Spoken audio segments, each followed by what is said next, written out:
Aujourd'hui est un jour sordide, mes amis. Non, pas du tout.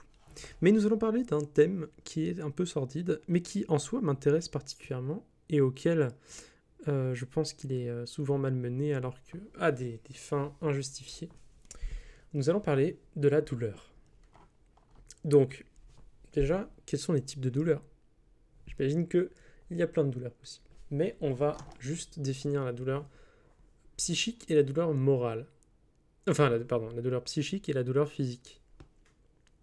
Et leur rôle dans la société et dans le développement d'un individu, etc., etc. Bon, déjà, qu'est-ce que je remarque? La douleur, c'est quand même quelque chose qui est vraiment mal perçu, de nos jours, du moins. Quand quelqu'un se fait mal, eh ben, c'est vraiment un problème, etc. Alors que pourtant, de la part de notre corps, on est forcément soumis à certaines douleurs. Pas forcément les pires douleurs, mais certaines douleurs. Et on les évite un maximum. Et ça me ramène sur un autre sujet d'ailleurs, qui est plutôt l'hygiène en général, mais nous n'allons pas en parler aujourd'hui. Donc, qu'est-ce que je pense de la douleur? Je pense que la douleur, c'est quand même quelque chose de important dans la vie, pour plusieurs raisons. Il y a quand même une raison qui me revient vraiment souvent à l'esprit, c'est le fait que si on ne s'expose pas à la douleur, eh ben, quand elle arrive, elle est vraiment pire que quand on s'expose à la douleur. En fait, c'est littéralement comme un vaccin. La douleur est une sorte de vaccin. Enfin, c'est mon avis. Évidemment, je ne dis pas aux gens de s'exposer aux pires douleurs. Je dis aux gens de ne pas se cacher de la douleur, parce que le jour où ils ont mal, c'est pire. En plus de cela, quelque chose qui est quand même un point largement négligé et qui, selon moi, pourtant joue une importance capitale, c'est que la douleur, c'est quelque chose de beau, en soi. Quand je parle de la douleur, je le répète pour une troisième fois, même si, voilà, je ne parle pas des pires douleurs, d'accord? Je parle de la douleur. C'est une expression ça, c'est un sens qui a du sens. C'est un sens qui a du sens. Quand on a mal, on ressent des émotions qui sont propres à cette douleur.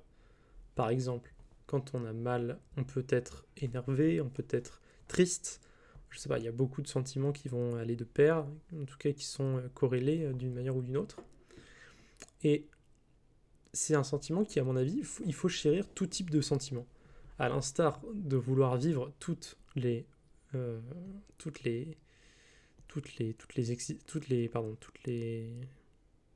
expériences, eh bien, les sentiments font partie de l'expérience phénoménologique. En plus, je vais prendre quelque chose qui n'est peut-être pas la douleur, mais c'est compliqué de définir la douleur, donc on va parler de la tristesse très rapidement. Pour moi, la tristesse et la douleur sont un peu liées. C'est compliqué d'exprimer qu'est-ce qui est de la tristesse, qu'est-ce qui est de la douleur, puisque déjà, ça n'a pas de définition propre, puisque c'est subjectif, même si on a des moyens de l'évaluer qui sont plus ou moins accurate. Mais la tristesse, c'est quelque chose qui est beau quand même. Pour parler rapidement de une preuve de pourquoi les gens aiment la tristesse, entre autres, c'est les gens qui se plaignent d'être trop émotifs. En réalité, si on leur demande s'ils veulent être moins émotifs pour moins ressentir cette tristesse, ils vont te dire que non, évidemment. En fait, la tristesse, c'est quand même un sentiment qui est beau, ça crée des émotions fortes. C'est les variations de l'émotion qui sont importantes, et donc pas disons, le fait qu'elle soit mauvaise ou bien. Enfin, c'est plus compliqué que ça, mais vous avez compris. Donc, ces variations fortes sont intéressantes. Et puis, un autre point qui est important, c'est qu'en ayant vécu la douleur, on relativise d'autres choses. Quand quelqu'un a déjà eu mal au ventre, terriblement, il sait ce que c'est que de se sentir bien et à l'aise. Et c'est quand même une expérience qui est agréable. Pour prendre une analogie comparable, ça va être celle de l'argent, par exemple.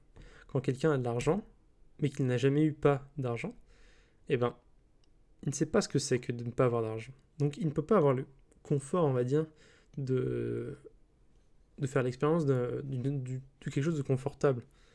Il n'y a pas de relativité. C'est assez facile à comprendre. Et bien la douleur, c'est pareil. Quand on n'a jamais eu mal, on ne sait pas ce que c'est que d'avoir mal, et on ne sait pas ce que c'est non plus de ne pas avoir mal. Donc on ne profite pas. Ça donne un peu aussi de l'énergie shonen, on pourrait l'appeler comme ça. Je trouve que la douleur, ça donne un peu un sens à certaines choses. Souvent, quand on veut atteindre quelque chose, c'est plutôt le chemin qui est intéressant plutôt que la chose en elle-même. C'est logique parce que, bon, il y a certaines compétences qui sont utiles, mais même si on veut développer une compétence, on veut la développer non pas pour l'avoir, mais surtout pour pouvoir l'utiliser. Donc, on se réfère à un autre chemin ultérieur. Un exemple de cela, c'est, par exemple, quel est l'intérêt de savoir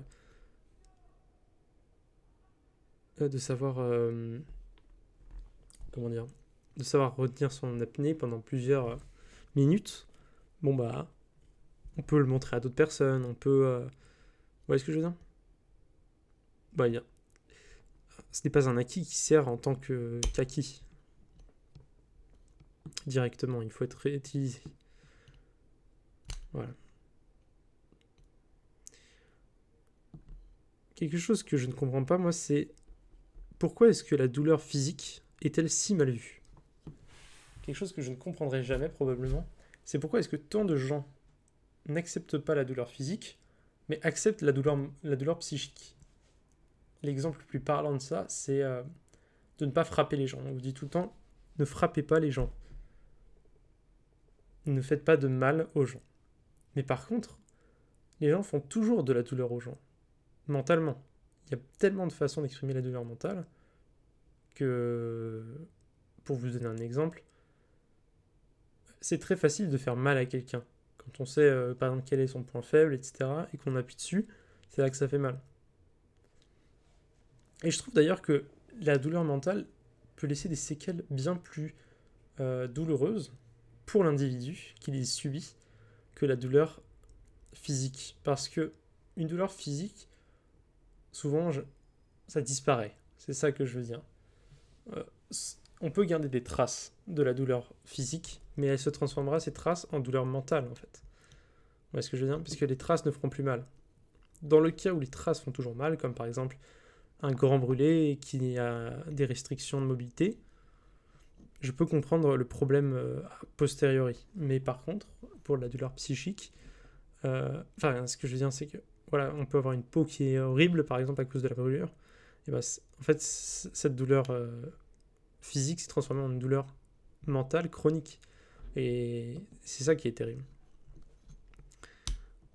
C'est pour ça d'ailleurs que dans la réhabilitation des gens, le psychique prend l'avantage sur la biologie maintenant. Enfin, sur la physiologie.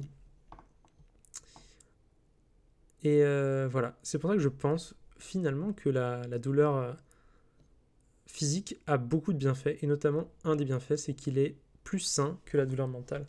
On se remet facilement d'une douleur physique. C'est ce que je pense en tout cas. Et parfois, quand quelqu'un va trop loin, plutôt que de le frapper mentalement là où il aura mal, une bonne claque. La claque, c'est humiliant en fait. C'est une douleur psychique en fait, la claque d'ailleurs. C'est ce qui est intéressant. Mais voilà, on peut stopper des conversations, on peut, voilà. Je pense que la douleur, expression de la douleur, est un moyen d'expression qui est intéressant, qui a des avantages et des inconvénients, qu'il ne faut pas négliger. Et il ne faut surtout pas ne pas se protéger totalement. Il vaut mieux s'exposer à cette douleur. Donc voilà, c'est tout ce que j'avais à dire pour aujourd'hui. C'est un sujet quand même qui est un peu difficile à parler parce que rien n'est moins sûr, je pense. Et les avis seront très mitigés. En plus, les démonstrations sont inexactes. Mais je vous invite à m'en dire plus vous-même en commentaire. Parce que ça m'intéresse. Allez, bonne journée.